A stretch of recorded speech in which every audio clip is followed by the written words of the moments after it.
Good morning, good afternoon, good evening, wherever you may be joining us from. We are actually tri-casting, triple casting. We are on LinkedIn Live as always, Facebook, and YouTube. So thank you for joining us on all of those platforms. If you are joining us on LinkedIn Live, you may notice closed captioning. We started that about a month or so ago.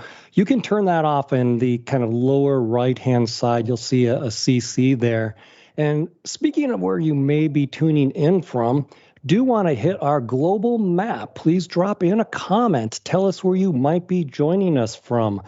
I am in Colorado.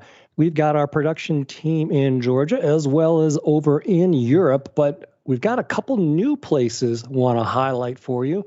One of which is Las Vegas, Nevada. We are joined by special colleague Rick Vanover, Rickatron, who is one of the few people in the last year and a half that can say he got on a plane on a Sunday to fly to Vegas for a conference. We're also joined a repeat guest from Nutanix. Mark Nijmeijer joins us as well in sunny California, Silicon Valley itself. Good morning, gentlemen. Good morning. Hey, good morning, Dave. Yeah, speaking of sun, I'm in the sun, so I'll try to dodge it as we go here. But yes, made it to Las Vegas. Best Wi-Fi is by the pool. Excellent. Yeah, the pool bar cabana is doing well right now. That's good to know. And at 9 in the morning. And Mark, way to represent with the branding on the shirt there. Very nice. Yep. Very nice. Shirts. So, Mark, gosh, it was over a year ago, I believe, that we first had you on. I think at that point we were talking about Nutanix Mine version 2, and we're going to double click on what Nutanix Mine is and talk about version 3. So we've revved that. But Rick, before we kind of dive into Nutanix Mine, there's been a pretty long-standing history between the two companies of Veeam and Nutanix and the kind of support that we offer jointly. Maybe tell us a little bit about that. Well, I look at Veeam, first of all, partnerships are in Veeam's DNA. Okay, so the way we go to market, the way we get out of the sun when you're on camera, all that good stuff. But the other side of it is, Dave, that Nutanix is one of the unique partners in that it's completely integrated source to target. So it's a platform in which we protect AHV, but then also we have an integrated, actually, I'd even go so far as to say a solution stack type of target, right? More than just, okay, I'm using XYZ protocol from a device. And if you look at how Veeam's been in the market with Nutanix for a long time, we've seen those progressions over the years. So Nutanix was the third hypervisor that Veeam supported, and it also is unique on that target side. So that's the Nutanix Mines shirt that Mark is wearing. So it's kind of an interesting journey. In my years, I've seen it progress over the years. I got to say, I love the passion, that true fan element that Nutanix customers have, and they've brought it to Veeam and helped drive innovation. So yeah, it's good stuff. Outstanding. And, I think we've got a quick slide on that. You mentioned hypervisor, meaning the Acropolis hypervisor that we support, but there is also additional capabilities around something called not only Nutanix Files, but objects. It's a little bit about objects, Mark. Yeah, so objects is one of our storage offerings, one of our unified storage offerings that Nutanix has built on top of the HCI platform that we've been building for the last 10, 12 years now. Objects and files and block, we have offerings for all three. So depending on the requirements and kind of the structure that you're looking for, whether it's structured data, unstructured data, whether you need to access it through NFS or SMB, or now through S3 protocol, we have unified storage offerings available for all of those use cases, Dave. So I love that. Rick, it's hyperconvergence in terms of infrastructure. It's also convergence in terms of protocols or connectivity. Well, I'd say convergence is a good start, but it's actually super modern. And what I mean by that is the Nutanix objects are, I think since March of this year, fully verified on the Veeam Ready list as an immutable target. So it's not just, X to A to B, it's also that extra level of resiliency with the data for immutability, which is so important today. In fact, that's the reason why I'm here, and we're going to talk about that more on the Wednesday show. But just immutable copies of data, that's like that next level stuff for sure. Yeah, it's really the last layer of defense against ransomware, right? Knowing that you have a copy of your data that is not changeable, it cannot be encrypted, it cannot be deleted, even if you have admin credentials. It just gives you that reassurance that you can recover at some point in time. Yeah, it almost feels like you cannot have a conversation in this day and age before you get to cyber ransomware, probably within a matter of minutes, quite literally.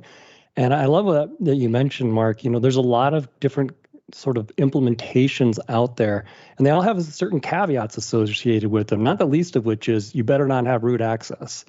So be able to harden the system, I think, is really critical in this day and age. So we definitely wanted to tee up all of the relationship, and as Rick points out, it's been long-standing, but let's double-click a little bit on what mine is. And Mark, maybe take us through what was some of the rationale for coming out with a secondary storage target or a data protection platform and appliance. Yeah, so Nutanix's goal in life is to provide simplicity to our customers, right? Our primary platform is really focused on reducing complexity around storage, networking, virtualization, application management, and so on, and really build a very nice solution around that. Nutanix Mine is an extension of that. We basically leverage the platform. Like I said, that we've built over the last 10, 12 years, all of the goodness of HCI, right? So resiliency, self-healing, performance, very easy scalability, and last but not least, of course, manageability. Nutanix Mine extends that into data protection. So what we've done is we've taken our HCI platform, we've built tight integration between the Veeam VBR solution and the AOS AHV solution, right? So it's a very nice self-contained unit that gets deployed in the matter of minutes. It's very easy to manage. It's very easy to scale. It's very easy to support. So really, a very nice extension, really focusing on giving that same level of complexity, that same level of simplicity, but now on the data center side of your data center. And I love this, Rick, because, as you pointed out, partnerships in Veeam's DNA, we don't like to prescribe infrastructure or any implementation for that matter. But 400,000 customers, what the Veeam has, no doubt a subset of them, and maybe even a rising population of them, are looking for a more consumable end-to-end solution. I think what I've learned watching the customer base grow is there's no single way to do something. In fact, there's a capability that we have on our products that has been there forever and I've fallen in love with. And I spoke to a customer who completely said we should not do it that way. It's unrelated to what we're talking about here, but it does tell me the fact that on the large customer base, we need to have some flexibility. And so that's kind of built into our DNA as well. So the products are very flexible, agnostic, everywhere, but integrated where it matters type of thing. So yeah, I've definitely observed that across the large customer base. And it's also important to keep listening. That's actually something I'm doubling down on. Dave, I shared with you some things where we're seeing changes being made and committed to the products, right? So this is something that we're going to double down on for sure. And, Mark, I want to toss it back to you because I think some people may not fully appreciate that Nutanix Mine, you can obviously get that on Nutanix hardware, but that solution stack, that software build is available on other infrastructures as well. That is correct. That is correct. So initially, we went out with our own NX product line just because we're so familiar with it. But in the end, it's software, right? And software can run on any hardware. So we've expanded the portfolio with the Nutanix DX product line, which is our OEM from HPE. Lenovo is available as well through our HX product line. And pretty recently, we've introduced Fujitsu, our XF product line as well, with a Mine offering based on that platform. Yeah, and I just think that's worth bearing repeating, Rick. We're talking about an appliance, but it's an appliance with literally choice of hardware. If you have a preferred provider or if there's some regional specialization that you might be looking for, this solution can accommodate that. Yeah, in fact, I think I'll go back even to Mark, you might even remember this in New Orleans in 2017. That was probably the first year that Nutanix went big at Veeam. And I remember discussing it with some of your counterparts there as the sun moves right into my eyes.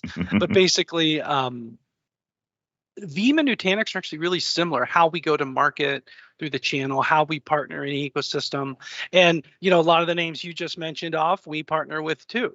So I think that there's so many similarities to the organizations and go-to-market strategy that it truly becomes a natural choice that we should have a strong end-to-end integrated solution, agnostic for everything, integrated where it matters. So yeah, it's definitely something I've watched grow over the years, Dave, for sure.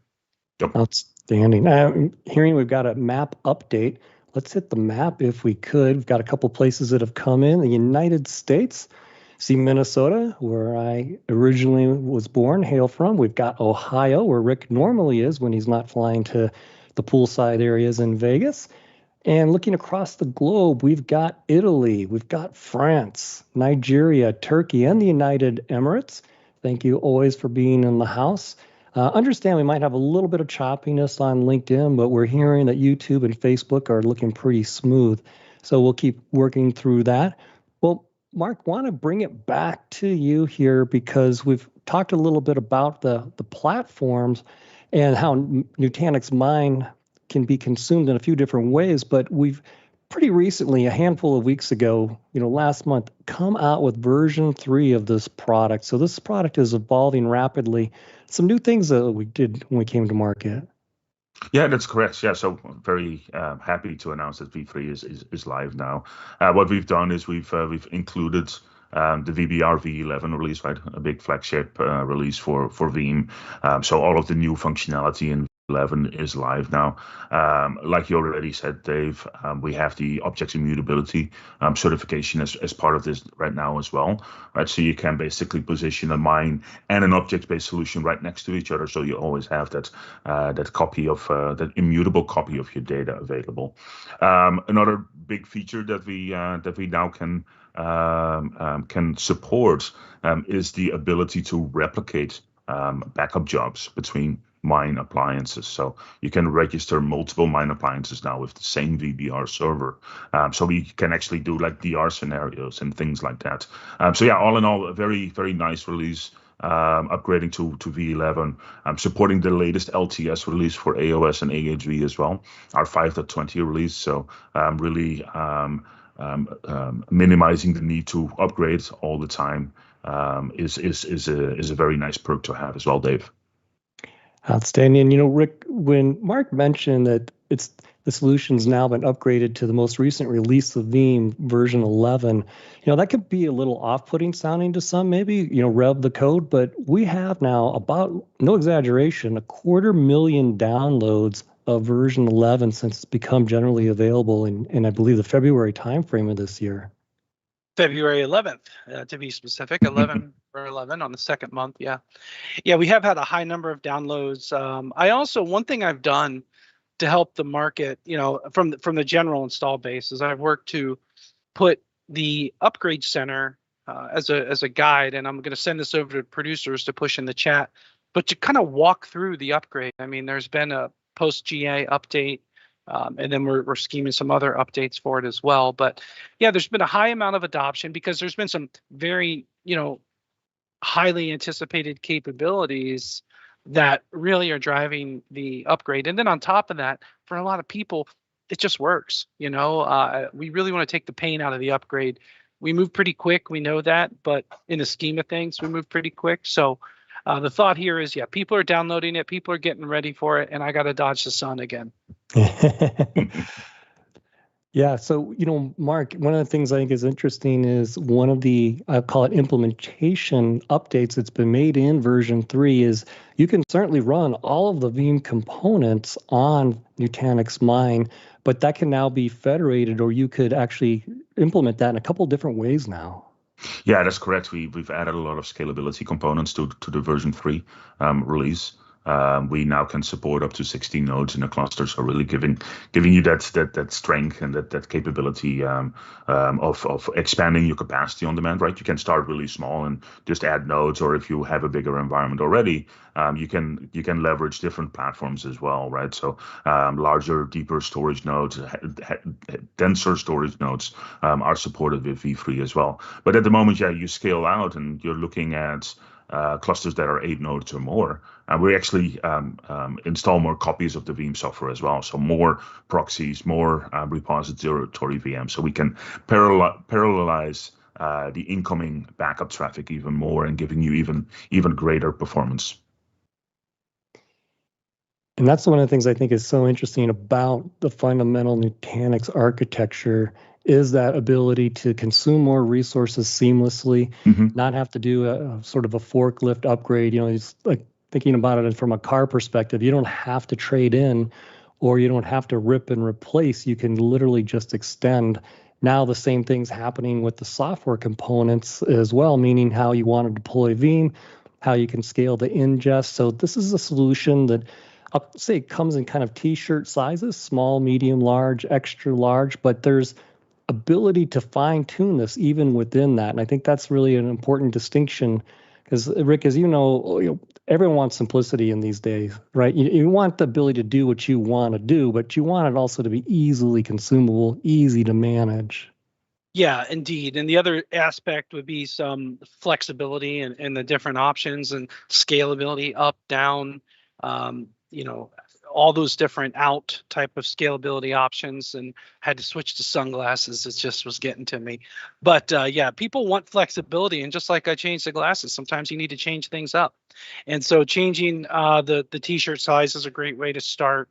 I talk to a lot of organizations that don't know what they need now, but when you think about changing, they maybe they do know what they need now, but when you think about changing backup configurations, changing backup strategies or products, the retention is kind of a time shift thing, right? So over time, I'm going to need this much, but right now I only need maybe 1 year's worth of it. So there's definitely a need for flexibility in these types of configurations. And, what we've done here, I think really helps address that in the market.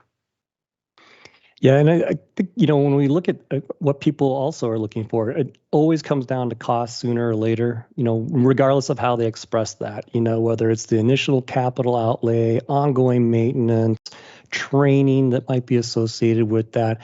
So I like the idea of kind of future-proofing yourself too. You can start at a certain price point and then just expand as your workload and budget permits. And keep up with data growth as well, of course. Yeah, absolutely. And your point about resiliency, you can plan for disaster recovery. There was a time, Rick, you may remember well, when it seemed like disaster recovery and backup recovery were very discrete. They were different organizations, maybe different people, different tools. Now, because of the state of the art that we've got, really backup and DR are just, close cousins that can be implemented and leverage similar kind of components. Yeah, you could take that another step further, Dave. I'd say that there was a time when these disciplines were a very boring part of IT. I'd actually flip that around today and say that they underpin everything else that's going on. Digital transformation is made possible by the capabilities of backup and DR and all these other things. And then there's the whole unleash conversation, which we'll save for another day, right, of what these tools can do into the market. So I do think that they were islands in the practices, but it's been nice to see over the years that backup and DR become much more integrated to the mainstream IT conversation. Nice. And I'm hearing we've got a little more map update happening. Let's see what's going on there. I've got at least one other state from the United States and a couple of nice countries.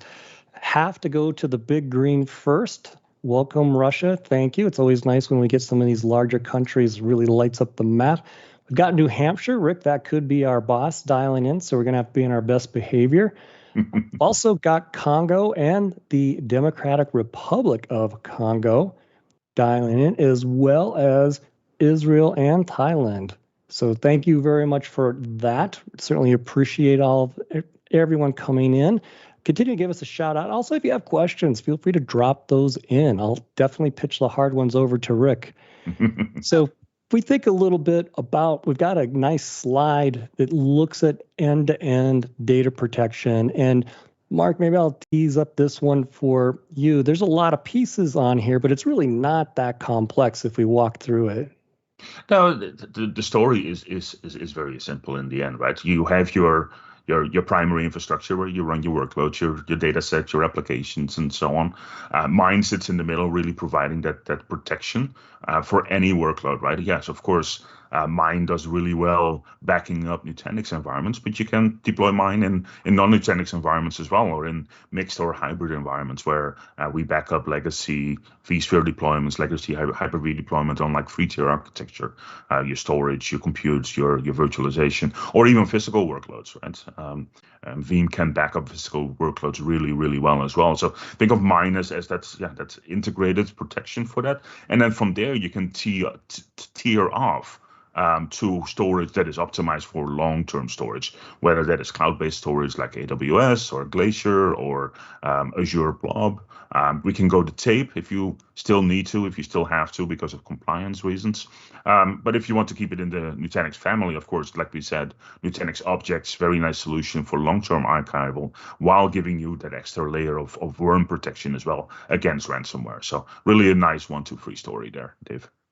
Yeah, and Rick, I think it is important to just really amplify everything that we've talked about from a workload perspective. It's not the solution that is just about protecting AHV any more than Veeam is just about only protecting VMs. As Mark points out, there's a whole variety of workloads that you can use this solution to protect. Yeah, indeed. I think that this is kind of the reverse of what the whole platform story has been here at Veeam. So now I'm getting completely cut by the light as we progress through. But I think that if you take a slice through a data center of any customer, you're going to see, I used to use the word Frankenstein. You're going to see a lot of different storages. You're going to see a lot of different backup products too. I think, Dave, that we had analyst data that indicated that most customers have like 2.4 backup products or something like that. Yep. And, that's a reality of today. People make changes. People are trying to consolidate and whatever, but there are apps on other platforms. There are physical servers. There are previous investments in different technologies. And all of that kind of points to this hybrid and multi-technology base that, anytime you can do something to provide a primary platform for, like what Mark's explained here across the full Nutanix stack. And then if you watch the Veeam platform become capable to handle nearly everything in the data center, those are steps that are going to help us kind of contract that. And that's kind of why we tell these stories like this. Yeah, and looking at the other end of the equation here, meaning the right-hand side, as Rick knows, I'll probably go to my grave as one of the last physical tape apologists. And it's really just a matter of right tool, right task, Mark. As you mentioned, you might have certain requirements, air gap, or you might have made a previous investment. Rick and I are always quick to point out, we don't want our solution to dictate your implementation. The implementation should be dictated by your requirements. And so any more than this solution, Nutanix Mine with Veeam, is not just about protecting AHV or just about protecting VMs. It is not just about only keeping data on this platform. As you mentioned, there's multiple different ways we can send data to other locations. That's the power of software. That's it. Indeed. It's either a 0 or a 1, so it's actually pretty easy. So as we begin to wind down, I'm hearing that on YouTube, we've got Australia in the house, so definitely want to thank them for joining in. Appreciate that. And it's always great. Now we've got a lot of the globe lit up when we get to these nice big countries. So thank you for that, Australia. Want to do a little bit of a tease ahead. But before I do, I almost want to look back. And that is with our Batman of backup himself, Mr. Rickatron. You recently did something on the Nutanix Forecast, which is a blog where they actually did a Q&A with you, Rick. Yeah, I love the Nutanix Forecast. It's a great kind of product that Nutanix thought leads with. So it was an honor to be on it. And in the interview I did, I really told the story career-wise of how I fell in love with doing backups to make that the most foremost part of my career. So yeah, we can push notes to that, the link to that in the show notes here or on the feed. But no, I think that's a good story. It told the story of how I fell in love with backup. I think we all have our reasons why. Mine was just being lazy. I didn't want to have to do the work over again. So let's invest in good backup. Outstanding. Now looking ahead, let's actually tell everyone why you're in Las Vegas. What'd you come for? Oh, I came for the beach and the pool. No, I'm just teasing. No, so it's an interesting time nowadays. Next week, I guess this week on Wednesday, the next live stream we're going to do a live from type of stream. So we're not going to have a lot of these nowadays with the current conditions, but HIMSS, the Healthcare Information Management Systems Society event, is happening here in Las Vegas, and they gave the forecast incredible number of people. But we're going to find a less direct sunlight location, better Wi-Fi, and I won't have to glisten the forehead, but we're going to find a better place to do that for Wednesday. And I just want to try a new product here with these live streams and see what we can do with it. But I'm going to kind of aggregate some of the key takeaways from the event and then what we're talking to customers about at this gathering. It's ransomware for number one. That's the leading topic, though, as it says right there. Yeah, and speaking of Wednesday, you've got a dedicated session at the event. We'll be looking forward to hearing how the event's going live, so definitely appreciate that. And then on Friday, our colleagues Sam Nichols and David Hill are going to be talking about AWS, specifically how you can save big on your AWS backup bill, ways to optimize. We talked about cost earlier, gentlemen. Just because it's in the cloud doesn't mean it's free. Or as our boss likes to say, Rick, the cloud's not a charity. They make it up in volume and they make it up somewhere. So you got to understand the cost structure and how to contain that. And then 1 week from today, Jason Buffington will be back joining me. We are going to unpack the Gartner Backup and Recovery Magic Quadrant. But Mark, I want to send it over to you before we land the plane here. Want to, of course, thank you for coming back a repeat second time, Rick, at least on Mondays. I think this is our first repeat guest in about the year and a half that we've been doing our Monday activity, meaning repeat from outside of Veeam. We've had Rick on a number of times, which is always outstanding. Yeah, it's pretty good company to be one of the partner guests here, Mark. So congratulations. No, thank you very much for having me. Exciting times. It's good to see you back in Vegas, Rick, and looking forward to working together more. Well, outstanding. Thank you, everyone, for tuning in. Thank you, Mark. Thank you, Rick. Stay safe, stay positive, and we will see you on the next live stream. All right.